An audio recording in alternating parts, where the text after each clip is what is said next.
তাহলে এখন আমরা দেখি মোট উৎপাদন। একটি নির্দিষ্ট সময়ে নির্দিষ্ট পরিমাণ উপকরণ ব্যবহার করে যে পরিমাণ দ্রব্য সামগ্রী উৎপাদিত করা হয় তাকে বলা হয় মোট উৎপাদন। এখানে ভূমির পরিমাণ স্থির ধরে শুধুমাত্র শ্রম উপকরণ ব্যবহার করে যে পরিমাণ দ্রব্য উৎপাদন করা হয় তাকে বলা হয় মোট উৎপাদন।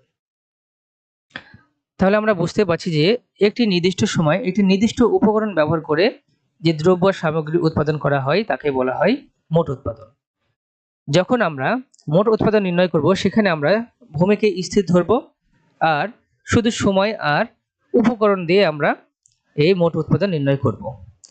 যেমন এখানে এই চিত্রের মাধ্যমে দেওয়া আছে, দেখো বিভিন্ন উপকরণ নিয়োগের দ্বারা যে উৎপাদন পাওয়া যায় তাকে বলা হয় মোট উৎপাদন। অর্থাৎ এখানে আমাদের তিনটা সংজ্ঞা পেলাম, তোমরা যে কোনো একটা লিখে দিলেই হবে। তো প্রথমে আমরা বুঝি, দেখো তাহলে প্রথমে দেখো আমরা যদি দেখি যে শ্রমিকরা যখন 1 ঘন্টা কাজ করে তখন তারা 10 কুইন্টাল মাল উৎপাদন করে। তারা যখন 2 ঘন্টা কাজ করে তখন তারা মোট 24 কুইন্টাল মাল উৎপাদন করে। তারা যখন 3 ঘন্টা কাজ করে তখন তারা 36 কুইন্টাল মাল উৎপাদন করে।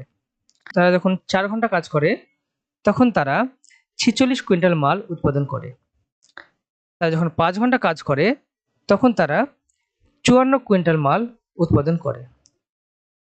তারা যখন 6 ঘন্টা কাজ করে তখন তারা 60 কুইন্টাল মাল উৎপাদন করে এবং তারা যখন 7 ঘন্টা কাজ করে তখনও তারা 60 কুইন্টাল মাল উৎপাদন করে থাকে। কিন্তু তারা যখন 8 ঘন্টা কাজ করতে থাকে তখন তার পরিমাণ কমে যায়। অর্থাৎ এমন একটা সময় আসে যেখানে শ্রমিকের সংখ্যা বেশি হয়ে যায় আর জমির পরিমাণ কমে যায়। এটাই হচ্ছে সেই অবস্থা, এই বিন্দুটি হচ্ছে টিপি। অর্থাৎ এখানে এসে জমির পরিমাণ কমে যাবে আর শ্রমিকের সংখ্যা বেড়ে যাবে। শ্রমের পরিমাণ যখন 7 ঘন্টা তখন মোট উৎপাদন হবে সর্বোচ্চ, আর 60 কুইন্টালের পরে শ্রমের পরিমাণ আরো যদি বাড়াতে চাই তখনই আমাদের এই উৎপাদন কমতেই থাকবে।